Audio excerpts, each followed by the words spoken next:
Did you know one of history's greatest power grabs lasted less than 2 weeks? Oda Nobunaga had spent 30 years conquering Japan. He was brutal, brilliant, and closer than anyone had ever come to unifying the entire country. Then in June 1582, he made one fatal mistake. He stopped at a Kyoto temple with almost no guards. His own general, Akechi Mitsuhide, surrounded the building with a full army. Nobunaga fought back with what little he had. When it was clear there was no escape, the temple burned.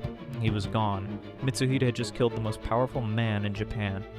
But here's where the story gets strange. Another of Nobunaga's generals, Toyotomi Hideyoshi, was already marching. He moved so fast it seemed impossible. 13 days. That is all the time Mitsuhide had as the man who changed Japan forever.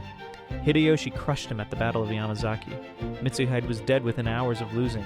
13 days of power, then nothing. Japan came within 2 weeks of a completely different future.